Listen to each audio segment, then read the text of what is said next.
శిష్యులకి ఆయన క్రొత్త ఆజ్ఞ ఇచ్చాడంట.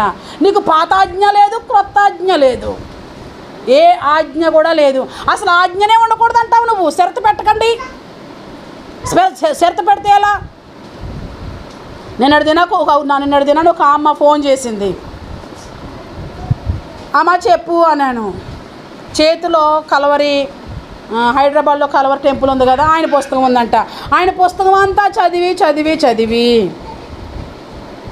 అప్పుడు ఎక్కడైనా వాక్యం రిఫరెన్స్ పాస్టర్ గారికి సేవ చేసినట్టు, పాస్టర్ గారికి ఇసిరినట్టు, పాస్టర్ గారికి ఏమైనా పని చేసినట్టు, ఏమైనా ఒక బైబిల్లో ఒక రిఫరెన్స్ చూపించమ్మా అందంటే ఒక ఆమెని.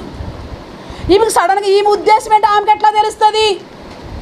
అప్పుడు ఈమె చూసి ఏముంది, ప్రేమతో ఒకరి ఎడలో ఒకరు చేసుకుంటున్నారేమో, దానికి ఏముంది, వాళ్ళ మధ్యన ఉన్న సంభాషణ మనకు తెలియదు కదా అని అన్నదంట. అందులో ఏమైనా రాసుందా కలవరి టెంపుల్ పుస్తకంలో అని అడిగిందంట. ఇది కాదు, అసలు కలవరి టెంపుల్ గురించి తెలుసా ఈమెకి? ఎకరాలు దొడ్డులో పరిచర్య జరుగుతుంది. ఎవరు చేస్తున్నారు? కలవరి టెంపుల్ సతీష్ కుమార్ చేస్తున్నాడా పని?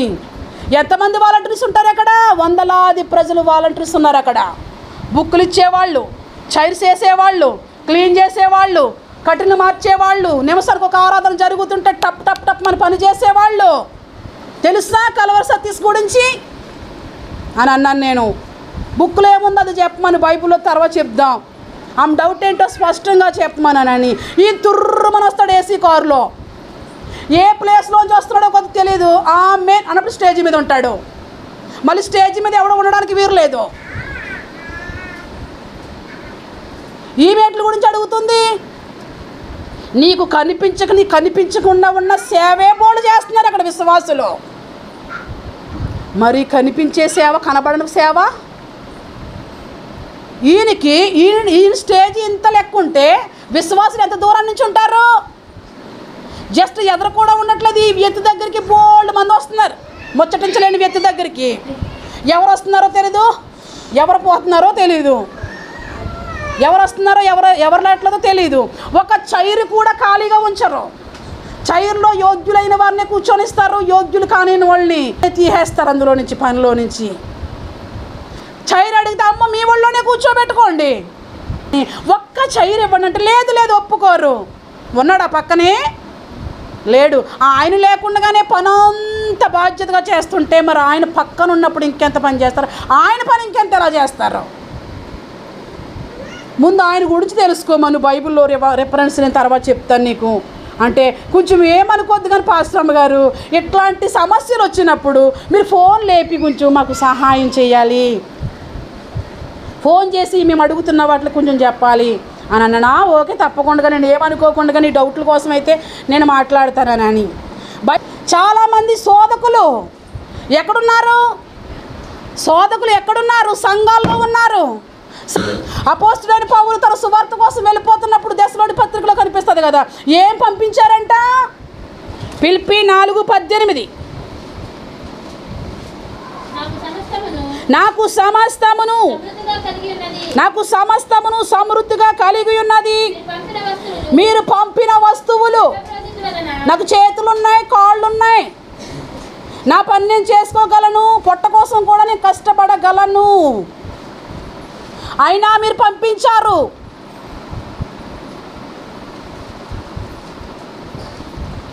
సైతాను శోధకుల్లాగా సేవ ఎక్కడ అభివృద్ధి చెందుతుంటే సేవకుడితో సంఘం యేసు చుట్టూ తిరుగుతున్నట్లుగా విశ్వాసులు సేవకుల చుట్టూ తిరుగుతూ ఉంటే దుష్టుడైన అపవాది ఆకాశ మండలంలోకి యేసయ్యను తీసుకెళ్ళి నాకు ఒక సల్యూట్ కొడితే అన్నీ నీకు ఇస్తానన్నట్లుగా దేవునికే బోధ చేసే సాతానులు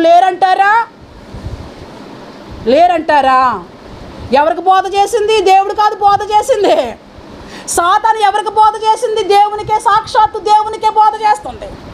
నమస్కారం పెట్టు, సాగిలిపడు, ఈ రాడు రొట్టు కింద చేసుకుని తిను.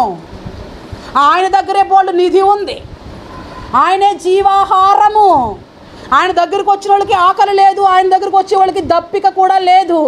యేసు మాట వింటే ఆకలి దప్పులు ఉండవిక మైమరిచిపోతారు. అట్లాంటి వాళ్ళు కూడా మందిరంలో ఉండి శోధిస్తున్నారంటే వీళ్ళు ఎవరు? అట్లాంటి వాళ్ళు మీకు తగిలినా మీరు కూడా చూపించండి దేవుని వాక్యం. అపోస్తుడైన పౌలు చేతులు కాళ్ళు లేనోడు కాదు. అపోస్తుడైన పౌలుకి ఒక పని ఉంది, డేరాలు కుట్టేవాడనని ప్రత్యేకమైన పని ఉంది, పని చేసుకునేవాడు. సువార్త నిమిత్తము ఎక్కడికైనా వెళ్ళేటప్పుడు తనంతట తను తినగలడు, ఆ సామర్థ్యం శక్తి ఆయనకు ఉంది. సంఘం ఏం చేస్తుందంట? నాకు తక్కువ, చదవండి, నాకు సమస్తమును సమృద్ధిగా కలిగి ఉన్నది.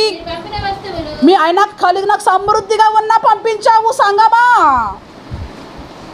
సంఘం తక్కువ ఉన్నప్పుడే కాదు చూడడం, గతి లేనప్పుడు కాదు చూడడం. సేవకుడిని పట్టించుకునేది సంఘం దీనుడై సింపురు వస్త్రాలు ఉన్నప్పుడు కాదు, వాడు హోందగా కనిపించినప్పుడు ప్రేమించు. హల్లెలూయా. అప్పుడు నువ్వు కాస్తో కోస్తో అపోస్తుల సంఖ్యలోకి వెళ్తావు, అభక్తుల సంఖ్యలోకి వెళతావు. ఇక్కడ చూడండి, మీరు పంపిన వస్తువులు ఎపఫ్రోదీతు వల్ల పుచ్చుకుని, ఏమి నా దగ్గర ఏమి తక్కువ లేదు, మీరు పంపించిన వస్తువులు కూడా ఏమి తక్కువ లేకుండా ఉన్నాను. అపోస్తుడైన పౌలుకి పంపించారంటే అపోస్తుడైన పౌలుని ఎంత ప్రేమిస్తున్నారు వీళ్ళు? ప్రేమ నీకు లేదు, నీకు ప్రేమ ఎట్లా వస్తుంది? పరిచర్య చేయాలని లోబడే మనస్సు నీకు లేదు, ఎక్కడ పరిచర్య చేస్తావు? దేవుని దగ్గర తగ్గించుకోవడమే నీకు తెలుసు అంటావు, సేవకుడి దగ్గర తగ్గింపు నీకు లేదు. ఇక కనిపించిన దేవుడి దగ్గర నీ తగ్గింపు ఎక్కడది? ప్రభువా ప్రభువా అంటావు, ప్రేమ ప్రేమ అంటావు, ప్రేమ లేకుండా నువ్వే ఉన్నావు. ఈ మాటలన్నీ చెప్తే మతిపోయింది. ఉపవాస కోటలకు వస్తారా? ఎక్కడికి వస్తారా? ఎప్పుడు? పలానా రోజు తారీఖునప్పుడు నేను రాను, మా బాబు పిలుచుండు నన్ను. ఎప్పుడు? ఉపవాస కోటాలకు వచ్చి కొంచెం చెప్తారా?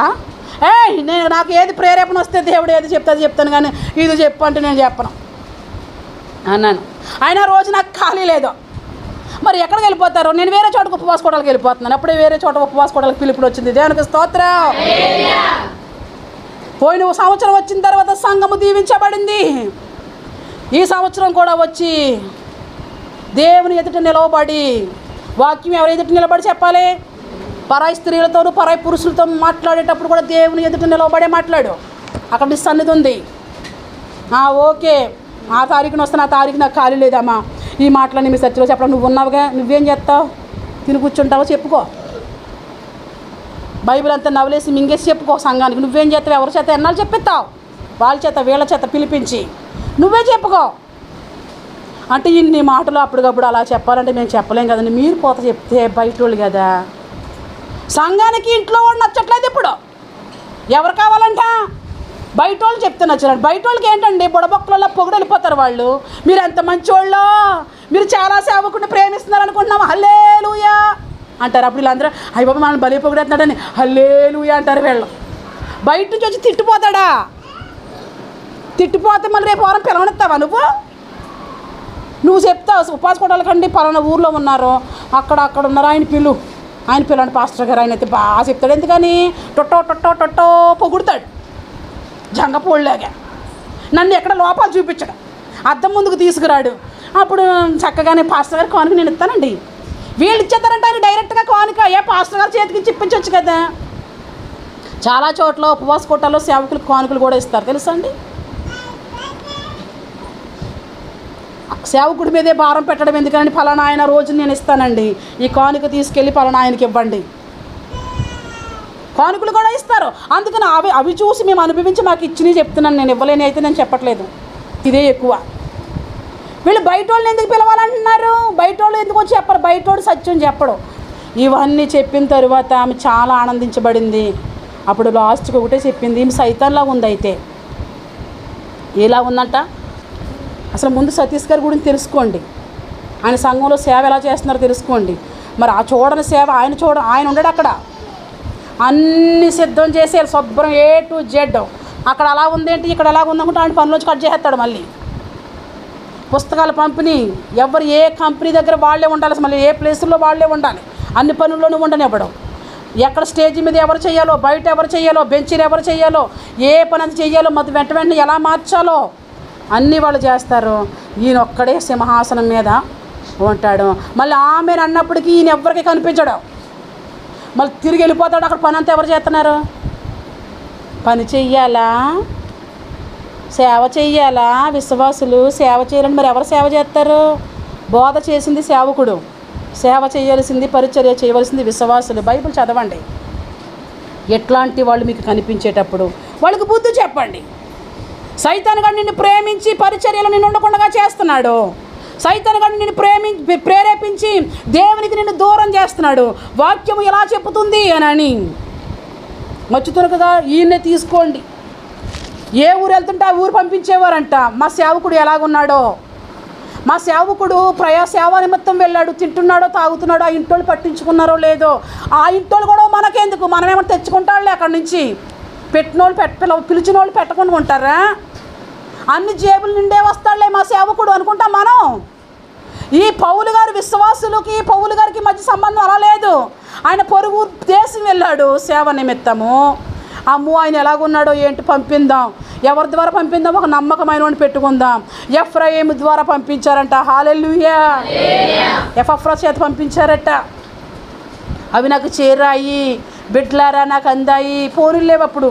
మళ్ళీ ఏం చేస్తున్నాడు? సంగమా, మీరు చూపించిన ప్రేమకు దేవుడిని నేను స్తుతిస్తున్నాను. నీలో ఏ క్రియలు లేదే నీ గురించి ఏమైనా ప్రార్థన చేయాలి సేవకుడు? మొండిది ప్రభు, బండది ప్రభు, రాతిగుండు ప్రభు, గయ్యాలది ప్రభు చేయాలా? క్యారెక్టర్ లేనిది ప్రభు ఏమని చేయాలి? పాస్టర్ గారు ప్రార్థన చేసిన ప్రభు ఆమె దాతృత్వాన్ని బట్టి నీకు స్తోత్రం అనాలా? ప్రభు ఆమె పిసిరారితనాన్ని బట్టి నీకు స్తోత్రం అనాలా? నీ గురించి దేవుడు ప్రార్థన చేసేటప్పుడు, దేవునికి ఇన్ఫర్మేషన్ ఇచ్చేటప్పుడు అపోస్తలుడైన పౌలు, మీ ప్రేమకు నేను కృతజ్ఞుణ్ణి, స్తోత్రం, కృతజ్ఞత స్థుతులు దేవునికి చెప్తున్నాడు. అట్ ద సేమ్ టైం సహాయం చేసే ఆ విశ్వాసులకి కూడా చెప్తూ ఉన్నాడు. ఇవేమీ మనకు తెలియక ఆ సంఘం ఏంటి, ఈ సంఘం ఏంటి, వాళ్ళేంటి, వాళ్ళు కూడా ఎవరు లేరు, వీళ్ళు కూడా ఎవరు లేరు, వాళ్ళు కూడా వీళ్ళు కూడా, వాళ్ళకి అభిషేకం ఉందా? అభిషేకం ఉందా? చెప్పగలరా? నువ్వు ఏ స్వభావంతో వస్తున్నారో చెప్పగలరా? చేస్తున్నారంటే వాళ్ళు ఏం చూసి చేస్తున్నారో, ఇస్తున్నారంటే ఏం చూసి ఇస్తున్నారో. నువ్వు విశ్వాసివి, ఒక విశ్వాసి ఒక పాద్రమ్మ పక్కన వెళ్తుంటే విశ్వాసం ఎవరో పాద్రమ్మ ఎవరో లోకమే గుర్తించదు. మరి దాని దగ్గర ప్రత్యేకంగా ఎలా ఉంటాడు? ఒక పాద్రయ్య ఒక విశ్వాసయ్య వెళ్తూ ఉంటే అసలు పాస్టర్ ఎవడో విశ్వాసం ఎవడో లోకమే గుర్తించదు. మరి వాళ్ళకి ప్రత్యేకత ఎలా వస్తుంది? యేసయ్య ఏమన్నాడో తెలుసా? నేను ఉండట్లేదు, నేను వెళ్తున్నాను. ఎక్కడికి పోతున్నావయ్యా? మమ్మల్ని విడిచిపెట్టి స్థలం సిద్ధపరచడానికి. నేను మళ్ళీ వస్తాను నిన్ను తీసుకువెళ్ళడానికి. నీకుందా? నువ్వు ఎక్కడికి వెళ్తావు నీకు తెలుసా? మరి అయితే మమ్మల్ని ఏం చేయమంటావు? మిమ్మల్ని ఎవరు చూసినా, యేసు శిష్యులు వెళ్ళావు ఎవరో, నువ్వు ప్రతి చోట ఆయన సాక్షిగా ఉండు. ఆయనకి మహిమ వస్తే ఆ మహిమ గల దేవుని దగ్గర నుంచి నీకు సమస్తము వస్తాయి. నీ ద్వారా ఆయనకి మహిమ రావట్లేదు, ఆయన దగ్గర నుంచి నువ్వేం పొందుకోలేకపోతున్నావు. ఇంకా కింద చూడండి 14వ వచనము. వీళ్ళు కలవరపడ్డారట. యోహాను సువార్త 14వ అధ్యాయము. మీ హృదయములను కలవరపడనీయకుడి, దేవుని యందు విశ్వాసం ఉంచేవారు నా యందును విశ్వాసం ఉంచుతారు. నా తండ్రి ఇంట అనేక నివాసములు కలవు, లేని ఎడల మీతో చెప్పుదును. నేను ఎక్కడికి వెళ్తున్నానో తెలుసా? మీకు స్థలము సిద్ధపరచ వెళుతున్నాను. నేను వెళ్ళి మీకు శుభ్రంగా అక్కడ ఇల్లులన్నీ కట్టిని పరలోకం వెళ్ళి చూశాను, దర్శనంలో చూశాను. నేను అక్కడ పని జరుగుతుంది. హల్లెలూయా. చూసి ఏం చెప్పాను?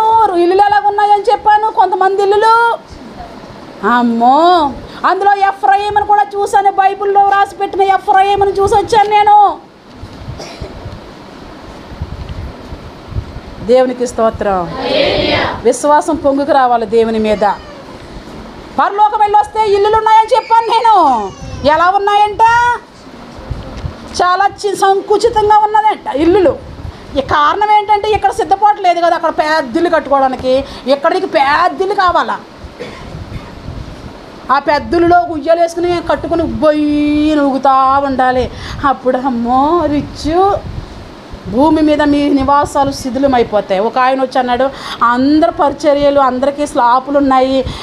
ఒక విశ్వాసి, పాస్టర్ గారు మీకోసం నేను ప్రార్థన చేస్తున్నాను, మీకు స్లాప్ అవ్వాలని అని అన్నప్పుడు, నేను ప్రార్థన చేయమాక, అన్నాడు. భూమి మీద మీ నివాసాలు శిథిలమైపోతాయన్న యేసయ్య చెప్పాడు. శిథిలమైన ఈ నివాసాలు మేము కట్టుకోవట్లేదు, ఈ నివాసాలను కట్టుకుంటున్నాం. స్తోత్రం.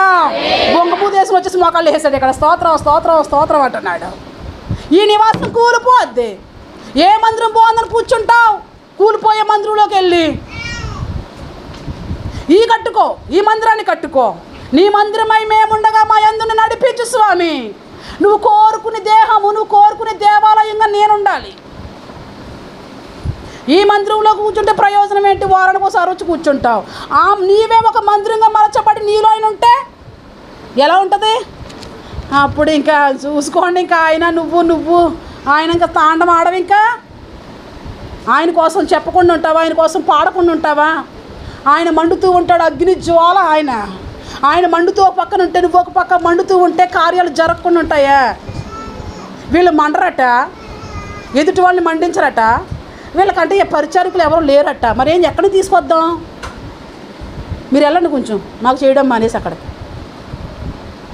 పంపిస్తాను. వాళ్ళ దగ్గరికి వెళ్తారా? పరిచర్య ఒక 6 రోజులు చేసిరండి. పరిచర్య చేసిరండి. పరిచర్య చేసే మనసు అందరికీ రాదు. అది దేవుని చిత్తంలోనూ దేవుని ప్రణాళికలోనూ ఉండాలి. సెంగి దోపుకుని గిన్నె పట్టుకుని తోమి దేవుని కోసం ప్రయాసపడి నలుగురికి కష్టపడి వడ్డుతున్నారు అంటే మామూలు సంగతి అది. నువ్వు కూర్చుని ఇస్తరాకులో పెట్టుకుని 5 ఏళ్ళు నలగకుండా నోట్లో పెట్టుకుంటావు. నువ్వేమివి? పరిచర్య చేసేవాళ్ళు ఎంత తగ్గించుకుంటే పరిచర్య చేయగలరు? ఒక చిన్న పని చేయగలరు. అందరూ చేయగలరే? బోధ అందరూ చేయలేరు. అందుకే కదా నన్ను పిలిచింది చెప్పమని. బోధకుల లిస్టులోనే ఉంది, కానీ ఎవరిని పిలుచుకుంటుంది? అద్ది వాళ్ళని ఆశ్రయం తీసుకుంటుంది. దేవుని బిడ్డలారా, మనము ప్రత్యేకంగా ఉండాలి. దేవుడు ఏం చెప్తున్నాడు అదే మనం చేయాలి. అపవిత్ర ఆత్మలు కొన్ని ఉన్నాయి. అపవిత్ర ఆత్మలు బయటలో లేవు, సంఘంలోనే ఉన్నాయి, సంఘ విశ్వాసుల్లోనే ఉన్నాయి. వాళ్ళు శోధించి దేవునికి వ్యతిరేకంగా మాట్లాడితే నువ్వేం చేయాలో తెలుసా? వాళ్ళకి సరైన బుద్ధి చెప్పాలి. మనకి ఇంకా అక్కడ రాలేకపోవచ్చు. ఎక్కడో వార్తలు మనం విన్నప్పుడు అట్లాంటివి మన ఇంటి వరకు అయినా రావచ్చు. వాళ్ళకి మనం ఏం చేయాలో తెలుసా? అందరికీ చేయాలంటే అందరూ చేయలేరమ్మా. మరి ఆయన కూడా ఏ అభిషేకంతో ఉన్నాడో, ఆయన ఎవరో, మరి ఆయన ఎట్లాంటి ఆయనో మరి చెయ్యట్లేదని అంటే చేస్తున్నారంటే వాళ్ళకి మధ్య సంబంధం ఎలాగుందో, వాళ్ళకి మధ్య ప్రేమానురాగాలు ఎలా ఉన్నాయో. యేసయ్య ఒకరినొకరు ప్రేమించుకోమని చెప్పాడు కదా. వాళ్ళ మధ్య ప్రేమ అలా పొంగుకుపోవడానికి యేసయ్య వాళ్ళ మధ్యలో ఉన్నాడేమో, మరి అందుకే వాళ్ళు అంత ప్రేమగా ఉన్నారేమో అని చెప్పాలా? అలా లేదండి అక్కడ. అంతే బాబా వాళ్ళు ఏంటో కానీ అందుకే నేను మారిపోతున్నాను, అందుకే నేను వెళ్ళిపోతున్నాను. వెళ్ళిపోయి చేస్తే నీకు ఎవడ బాగు చేయడు. ఇక ఎవడ బాగు చేయడు. ఎవడ బాగు చేస్తాడు? పంది గుర్తుకొస్తాడు, పంది దగ్గరికి వెళ్ళు. నా ఓటలోకి వచ్చేవని లాస్ పెట్టి కొడుతుంది. అది నా దగ్గరికి వచ్చి నాకే పొట్టి పెడుతుంటే వాడు శ్రేష్టమైన అని తిని నన్ను నమ్ముకుని వాడు నా ద్వారా వాడు దీవించబడుతుంటే నాకు నీచమైనవన్నీ కడుగుబడు నాకు పడుతుంటే అది కూడా తినకుండా నువ్వెంటరయ్యవా సైతానా? అది పెద్ద సైతాన్ అని చెప్పి ఒకటి పీకుతుంది. అప్పుడు తండ్రి గుర్తుకొస్తాడు. అప్పుడు తండ్రి ఉంటాడు, వెళ్ళిపోతాడు పరలోకం. ఆ తండ్రి ఉన్నాడు కాబట్టి విందు చేశాడు, ఆ తండ్రి ఉన్నాడు కాబట్టి చేర్చుకున్నాడు. ఈ లోపల తండ్రి లేకపోతే, నీ తండ్రి చేర్చుకోలేకపోతే, ఈ విందు కార్యక్రమాలు జరగకపోతే నీ గతి ఏంటి? ఆ తండ్రి ఎంత ఇంపార్టెంటో ఈ తండ్రి కూడా అంత ఇంపార్టెంటు. ఆయనలో నీకు స్థానం లేకపోతే ఈయనలో కూడా నీకు స్థానము లేదు. ఇక్కడ వీళ్ళు చూడండి, ఇక్కడ చదవండి, యోహాను పత్రికలోకి రండి, చదవండి. స్థలం సిద్ధపరచడానికి వెళ్తున్నాడు. పరలోకంలో ఇల్లులు ఉన్నాయని చెప్పాను. వేడలా నేనుండు స్థలంలో మీరును ఉండులాగున మరలా వచ్చి నా యొద్ద ఉండుటకు నేను మిమ్మల్ని తీసుకెళ్ళిపోతాను. నేను వెళ్ళుచున్న స్థలము నాకు మార్గం మీకు తెలుసు. నేను వెళ్ళే స్థలము మార్గం మీకు తెలుసు. ఏంటా మార్గం? ఏసే ఆ మార్గం మీకు తెలుసు. మీరు వచ్చేస్తారు ఆ మార్గం ఉండంటే ఆ మార్గం ఏంటి మాకు ఏం తెలుసు సరిగ్గా చెప్పు అంటున్నారు వీళ్ళు. అందుకు తోమా, ప్రభువా ఎక్కడికి వెళ్ళుచున్నావు? ఆ మార్గం మాకు తెలియదు. ఏస్తూనే ఉన్నాడు. ఏస్తూ ఉంటే ఆ మార్గం ఏంటో తెలియదంటే ఏసు మార్గం ఇరుకా విశాలమా? చెప్పండి. ఏసు మార్గం తోమకు తెలియదంట యేసు మార్గం. రేపుకమ్మ యేసు మార్గం నీకు తెలుసా? అంగో ఆమెకి తెలియదంట. అమ్మో పరువు తీరేసిందే. ఏం సత్తులు యేసు మార్గం తెలుసా? నేను ఇప్పుడే వచ్చి నువ్వు పరువు తీసావే, సుట్టా బీడు సిగరెట్టు నరకములోనికి నిన్ను నెట్టు. ఆగితేనే నువ్వు మెట్టు, ఆగకపోతే ఇంకంతేనట్టు. యేసు మార్గం తోమకు తెలియదంట. యేసు నా మార్గం నీకు తెలుసు, ఆ మార్గాన్ని నేనే. ఏసే ఆ మార్గం, ఆయనే మార్గం, నేనే మార్గం, నేనే సత్యం, నేనే జీవం. ఎన్నో మాటలు విని విని విని విన్నట్టుగా ఉన్నాడు కానీ తోమ వినలేదు. యేసుతో నడుస్తున్నట్లు కనిపిస్తున్నాడు కానీ నడవట్లేదు. అంటే ఇక్కడ ఏమన్నాడు చూడండి తోమ, అది నాకు తెలియదు.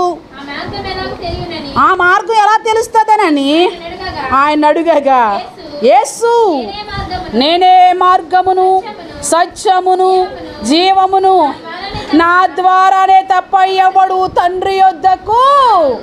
ఇప్పుడు మనం ఎక్కడికి వెళ్తున్నాం? స్థలం ఎక్కడుంది? స్థలం తండ్రి దగ్గర. తండ్రితో తండ్రి దగ్గర నువ్వు ఉండడానికి తండ్రి కూతురువేనా? నీ జీన్స్ టెస్ట్ చేయమంటారా? ఈ లోకంలో ఈ బిడ్డ ఎవరనుకో అనడానికే DNA టెస్ట్ చేస్తున్నారు. మరి తండ్రి దగ్గరికి వెళ్తున్నావు నువ్వు, మరి నువ్వు ఎలాగుండాలి? తండ్రికి లాంటి లక్షణాలు. తండ్రి ఏ పోలికల్లో ఉన్నాడో, తండ్రి ఏ స్వభావంలో, తండ్రి పోలికేంటి? నీతి, న్యాయము, యథార్థత, ప్రేమ. తండ్రి పోలికలు. పరిశుద్ధత తండ్రి పోలికలు. విశ్వాసము, యెహోవా యందు భయభక్తులు తండ్రి పోలికలు. తండ్రి అలాగున్నాడు. తండ్రి దగ్గరికి వెళ్ళిన వాళ్ళు ఎలాగుండాలి? అలా ఉండాలి. పరిశుద్ధంగా ఉండాలి, నీతిగా ఉండాలి. నేను పరిశుద్ధంగా ఉండను, నేను తిరిగి వస్తాను, తిరిగి వచ్చినప్పుడు నన్ను చేర్చుకోవాలంటే ఆయన చేర్చుకోడు. ఇక్కడ అలాగంటున్నాడు కదా, నేనే మార్గం సత్యం అని చెప్పుకుంటూ ఉన్నాడు. అలా ఉంటేనే కానీ తండ్రి దగ్గరికి రాడు అన్నాడు. మీరు నన్ను ఎరిగి ఉంటే, మీరు మీకు నేను తెలిస్తే నా తండ్రి ఎవరో తెలుసు మీకు. ఇప్పటి నుండి మీరు ఆయన ఎరుగుదురు, ఆయన చూచుచున్నారని చెప్పాను. ఈ లోపల పిలుపు ఎంటర్ అయిపోయాడు. ప్రభువా తండ్రిని మాకు కనపరచు, మాకు అంతే చాలునని ఆయనతో చెప్పాను. అప్పుడు యేసు అంటున్నాడు కదా, పిలుపు ఇంతకాలం నువ్వు నాతో ఉన్నావు కదా. ఎవరితో ఉన్నారు? అప్పుడప్పుడు వచ్చిన విశ్వాసులకి తిరం లేదు, యేసుతో ఉన్న శిష్యులకి తిరం లేదు. వాళ్ళకి తెలియట్లేదు. నేను కొంచెం దేవునికి దేవుని సంఘానికి దూరంగా ఉంటాను, ఏమైనా వాయింపులు ఏమైనా సీవట్లు ఉంటే దగ్గరగా ఉన్న వాళ్ళకే అని అనుకుంటే, అసలు దగ్గరగా ఉన్న వాళ్ళకి కూడా ఇంకా ఏమీ లేదు. మార్గం ఇంకా త్రోవలు సరళమై లేవు. మరి దగ్గరగా యేసుతో ఉన్న శిష్యులకి ఆ మార్గం తెలియకపోతే మరి యేసుకు దూరంగా ఉన్న శిష్యుల సంగతి ఏంటి?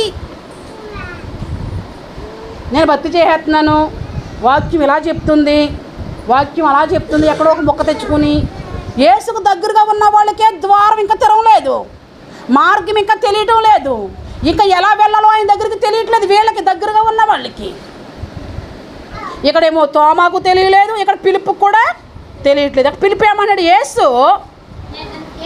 యేసు పిలుపు నేను ఇంతకాలము మీ యొద్ద ఉండినను నువ్వు నన్ను ఎరుగువా? క్వశ్చన్ మార్క్ వేసాడు. పిలుపు నువ్వు నాతోనే ఉన్నావు, దగ్గరగా ఉన్నావు, నన్ను ఎరుగువా? మరి నేను తెలిస్తే ఆల్రెడీ తండ్రి తెలియాలే. నాకు తండ్రికి సంబంధం ఉంది. తండ్రి ఎక్కడున్నాడు, యేసయ్య ఎక్కడున్నాడు? ఈ మాట చెప్పేటప్పుడు చెప్పు నువ్వు. తండ్రి ఎక్కడున్నాడు, యేసయ్య ఎక్కడున్నాడు? అది ఎక్కడ? యేసయ్య లోకంలో ఉన్నాడు. హలో, అర్థమవుతుందా? దేవునికి స్తోత్రం చెప్పండి. యేసయ్య ఏమో లోకంలో ఉన్నాడు, తండ్రి ఎక్కడున్నాడు? తండ్రి ఎక్కడున్నాడు? పరలోకంలో ఉన్నాడు. మరి ఏమంటున్నాడు అప్పుడు? పిలుపుతో ఏమంటున్నాడు? నీవు నన్ను చూస్తే పరలోకంలో ఉన్న తండ్రిని చూడాలి. అసలు నేను ఇక్కడికి రావడానికి కారకుడే ఆయన. స్తోత్రం. నేను ఇక్కడ నిలబడ్డానికి కారకుడు ఎవరు? నేను నేనే తెలియకపోతే ఇంక తండ్రి నీకు ఎట్లా తెలుస్తుంది? నేను తండ్రి ఒకటే. స్తోత్రం. నేను ఎప్పుడు చెప్తాను, నువ్వు యేసయ్య ఒకలానే ఉండాలి, నువ్వు బయట ఉండు అంటే నువ్వు ఆయన ఒకటి కాలేరు. ఈయన ఏమన్నాడంటే నేనే యేసుక్రీస్తు ప్రభు వారిని, నేనే తండ్రిని, తండ్రి నేనే, కుమారుని కూడా నేనే. ఆయనే తండ్రి, ఆయనలో ఉన్న భాగముగా కుమారుని కూడా నేనే. ఆయన నేను కలిపి ఒకటే. ఎన్నాళ్ళు నేను ఎవరో నీకు తెలియదా? పిలుపు. నాతోనేమంటున్నావు? పాడుతున్నావు, దేవా స్తోత్రం అంటున్నావు, అసలు నేనన్నా నీకు తెలుసా అని అడుగుతున్నాడు. తర్వాత చూడండి, నన్ను చూచినవాడు తండ్రిని చూచి ఉన్నాడు కనుక తండ్రిని మాకు కనపరచుమని. నువ్వు ఎలా చెప్తున్నావు? తండ్రిని చూపించేలాగంటున్నావు. నన్ను చూస్తేనే తండ్రిని చూసినట్టు.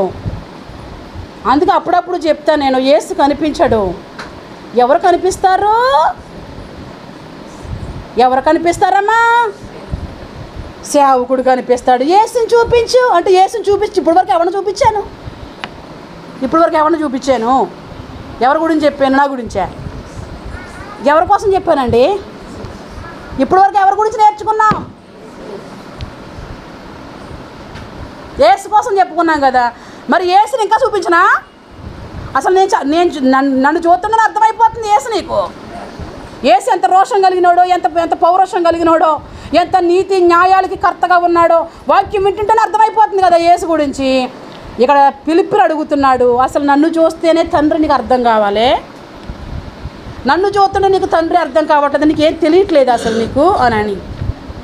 తర్వాత చదవండి, తండ్రి యందు నేనును నా యందు తండ్రి ఉన్నాడని నమ్ముటలేదా? నేను మీతో చెప్పుచున్న మాటలు నా అంతట నేను చెప్పట్లేదు. తండ్రి నేను చెప్పుతున్న మాటలు నావి కాదు, నా అంతట నేను చెప్పేవి కాదు. తండ్రి నాలో ఉన్నాడు. స్తోత్రం. యేసు మనలో ఉండాలి, తండ్రి మనలో ఉండాలి. తండ్రి మనము ఆయన కలిపి పని చేయాలి. మన మాటలు రుచించో, మన మాటలు ప్రజల్లోకి హృదయాల్లోకి వెళ్ళవు. యేసు మాట బలంగా హృదయంలోకి వెళ్ళిపోతుంది. నీ హృదయాన్ని తాకుతున్నాయా ఈ మాటలు? నీ హృదయాన్ని టచ్ చేస్తున్నాయి ఈ మాటలు. యేసు మాటలు, అమ్మాజీ మాటలు నీ హృదయంలోకి రావు. అమ్మాజీ మాటల్లో పవర్ లేదు. ఎవరి మాటల్లో ఉంది పవరు? యేసు మాటల్లో ఉంది. అందుకని యేసు మాట దూసుకుని వెళుతుంది అంటున్నాడు. ఇంకేంటి ఇక్కడ చూడండి, నేను మీతో చెప్పుచున్న మాటలు నా అంతట నేను చెప్పట్లేదు, తండ్రి నాలో ఉన్నాడు కనుక నేను చెప్పుతున్నాను. తండ్రి క్రియ చేయించు ఉన్నాడు. తండ్రి యందు నేనును నా యందు తండ్రి ఉన్నామని నమ్ముడి. స్తోత్రం. తండ్రి నా దగ్గర ఉన్నాడని, తండ్రి నేను ఒకటై ఉన్నామని ఏం చేయాలి? నమ్మాలి. యేసుని నమ్మకపోతే తండ్రిని నమ్మలేం. యేసుని నమ్మితే తండ్రిని నమ్మనట్లు. సేవకుని నమ్మకపోతే, దేవుని ఆత్మ చేత నింపబడిన సేవకుడు, దేవుని ఆత్మ ద్వారా వాడబడుతున్న సేవకుని నమ్మకపోతే యేసు ఎవరో నీకు తెలియదు. సేవకుడు తెలియాలి నీకు, యేసు కూడా తెలియాలి. దేవునికి స్తోత్రం. తర్వాత చదవండి, లేదా ఈ క్రియల నిమిత్తమైనను నమ్మండి. నన్ను నమ్మండి. ఏ క్రియలు?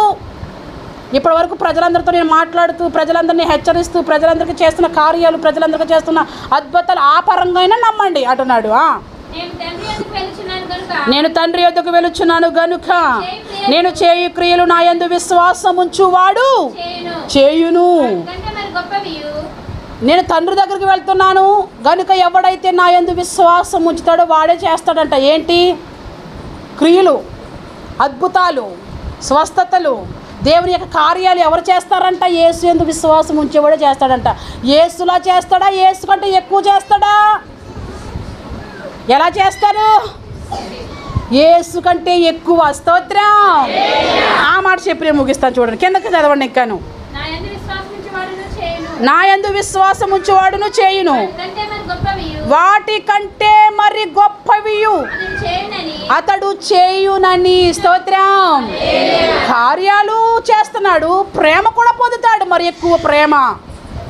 ఒకటే చేయడు కదండి, ఆ చేసే వాటిని బట్టి ప్రేమ కూడా పెరుగుతుంది కదండి.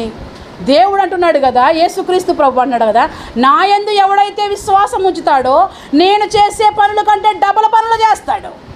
హల్లెలూయా. ఈనాడు దేవుడు ఎన్ని పనులు చేస్తున్నా సంఘానికి, విశ్వాసులకి, క్రైస్తవులుగా పిలువబడుతున్న వారికి భ్రష్టత్వం వచ్చేసింది. ఏమొచ్చేసింది? భ్రష్టత్వం వచ్చేసింది. భ్రష్టత్వం వచ్చేసిందని ఇర్మియా తీరవసరం లేదు. ఇర్మియా 3:23 కనిపిస్తుంది. భ్రష్టులైన పిల్లలారా మీరు తిరిగి నా యొద్దకు రండి. ఎవరిని పిలుస్తున్నాడు? భ్రష్టులైన ఇన్ని కార్యాలు చేస్తున్నా మీలో ఏముంది? యేసు నీతో మాట్లాడుతున్న నీలో ఏముంది? భ్రష్టత్వం. నువ్వు యేసుతో మాట్లాడుతున్నా ఏముంది? భ్రష్టత్వం. దేవుని యొక్క మాటలు వింటున్నా భ్రష్టత్వం. దేవుడు పిలుస్తున్నాడు ఏమంటే భ్రష్టులైన పిల్లలారా. ఇర్మియా 3:23 కనబడుతుంది. తిరిగి మళ్ళీ మీరు నా యొద్దకు రండి. ఏం బాగు చేస్తాడో తెలుసా దేవుడు? అవిశ్వాసాన్ని. స్తోత్రం.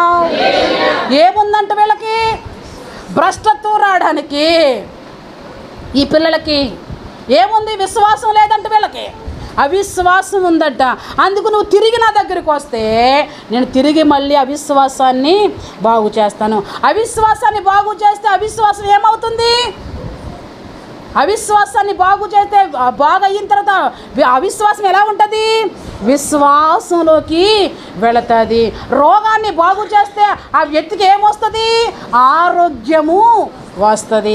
ఈరోజు దేవుని కార్యాలు జరగకపోవడానికి, ఈరోజు దేవుని యొక్క మాట నీకు అర్థం అవ్వకపోవడానికి కారణం ఏంటంటే అవిశ్వాసం ఉంది.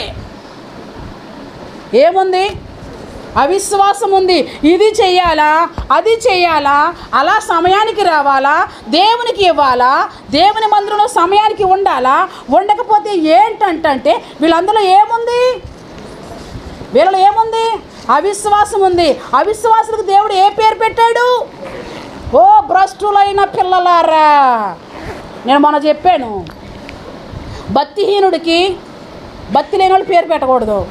కాస్త కోస్తో భక్తి ఉంది.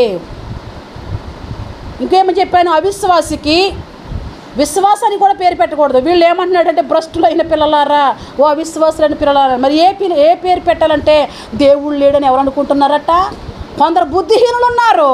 బుద్ధిహీనులు ఉన్నట్లుగా నీవు ఉండకూడదు సంగమా. కొందరు భ్రష్టులు ఉన్నారు. భ్రష్టులు ఉన్నట్లుగా నువ్వు ఉండకూడదు సంగమా. దేవుని ప్రేమను నువ్వు ఎరిగి, దేవుడి త్యాగాన్ని నువ్వు ఎరిగి, గుర్తెరిగి వాక్యం వింటున్నప్పుడు, చదువుతున్నప్పుడు కొన్ని మాటలు జ్ఞాపకం ఉంచుకొని, ఎవరైనా అపవాది చేత శోధించబడి నిన్ను శోధిస్తుంటే వాక్యం తీసుకుని వాక్య ఖడ్గంతో నువ్వేం చేయాలి? వాక్యం తీసుకుని వాక్య ఖడ్గంతో ఏం చేయాలి? వాళ్ళని ఏం చేయాలి? వారికి సరైన బుద్ధి చెప్పాలి. సరైన బుద్ధి నాడు సేవకుడు సరైన బోధ చేయక ప్రభావితమంతా సంఘం మీద పడిపోతూ ఉంది. సేవకుడు ఎలా బోధ చేయాలి? సేవకుడు సన్నద్ధుడై, సేవకుడు ఆత్మపూర్ణుడై ఎలా ఉండాలట? వాక్యం బోధించేటప్పుడు ఎలా ఉండాలంట? ఏం ధరించుకోవాలట? ఏం ధరించుకుని చెప్పాలంట? ఏం ధరించుకుని చెప్పాలో ఏమో. అప్పుడు వెళ్ళిపోతుంది కదండి వాక్యము. దేవుని ఆత్మ నింపబడి సేవకుడు చెప్తుంటే ప్రజల్లోకి వెళ్ళి పశ్చాత్తాపం. ఈనాడు పశ్చాత్తాపం రావట్లేదు, మారు మనసు రావట్లేదు, మనుషులు మారట్లేదు. మనుషులు మారకపోవడానికి కారణం ఏంటంటే ఏవేవో మాటలు, దేవుని గురించి మాటలు లేవు. ఆయన శరీరాన్ని తీసుకుంటున్నావు, ఆయన రక్తాన్ని తీసుకుంటున్నావు. నువ్వు ఎలాగున్నావు? పిలుపులాగున్నావా? తోమాలాగా ఉన్నావా? సన్నిహితాలు పడుతూ పరలోకం వెళ్తామంటారా? ఇది ఆయన శరీరమే అంటారా? ఆయన రక్తమే అంటారా? అని నువ్వేమైనా ఇంకా యేసుతోనే ఉండు, యేసుని అర్థం చేసుకోలేని వీళ్ళు ఉన్నారు. యేసుకు దగ్గరగా ఉన్నాను, యేసుకు దగ్గరగా ఉన్నాను, యేసు నాకు తెలుసు. ఏం తెలుసు నీకు? చచ్చాడు వీడు ఇక్కడ. యేసు నాకు తెలుసు, యేసు నాకెందుకు తెలియదు అని నువ్వు దూరంగా ఉన్నావు, నువ్వు దూరంగా ఉన్నావు, నువ్వు దూరంగా ఉన్నావు, నువ్వు దూరంగా ఉన్నావు. అందరూ దూరంగా ఉన్నారు పాపం. ఈ 11 మంది కొంచెం దూరంగా ఉన్నారు. ఈ ప్రియమైన మిత్రుడు ఎక్కడున్నాడు? జాగ్రత్త. నాకు అన్నీ తెలుసు, యేసుకు నాకు మధ్య సంబంధం ఉంది, నాకు అన్నీ తెలుసు, సంఘానికి నాకు సహవాసంలో మంచి పాళ్ళు ఉన్నాయి, నాకు అన్నీ తెలుసు, నాకు సేవకులకు మధ్య సత్సంబంధం ఉందనుకుంటున్నావా? నీ నుండి మోసం జరగకముందే, నీ నుండి నష్టం జరగకముందే, నీ నుండి కీడు రాకముందే, నువ్వు దగ్గరున్నాను నువ్వు పతనము కాకముందే కళ్ళు తెరవబడుగాక యేసు నామములో. యేసు దగ్గర ఉన్న ఇది యొక్క ఇస్కరియోతు యొక్క యూద ఏమయ్యాడంటే పాలు పంపులు తీసుకుని తనకి తను నాశనం అయ్యాడు. యేసుకు దూరం అవ్వాలని ఎన్నో ప్రయత్నాలు చేశారు తోమా విషయాల్లో. కానీ బాగు చేశారా? ప్రాణాలు తీసారా? ప్రాణం తీసేవాళ్ళే ఉన్నారు, ప్రాణం పోసేవాళ్ళు ఈ లోకంలో ఎవ్వరు లేరు. ప్రాణం పోసేవాడు దేవుడు, జీవజల నదులు ఇచ్చేది దేవుడు. ఆయన జీవాహారమై ఉన్నాడు. నువ్వు ఆయన దగ్గరికి వస్తే నీకు జీవం, నీ శరీరానికి జీవం, నీ శక్తికి జీవం. ఎక్కడ ఏ శరీరంలో ఏ పార్ట్లో స్వస్థత లేదో ఆ పార్ట్కి జీవం యేసు నామములో. అలా ఉండాలంటే నీకేముండాలి? విశ్వాసం ఉండాలి. అటువంటి కృప దేవుడు మనందరికీ అనుగ్రహించునుగాక. ఆమేన్.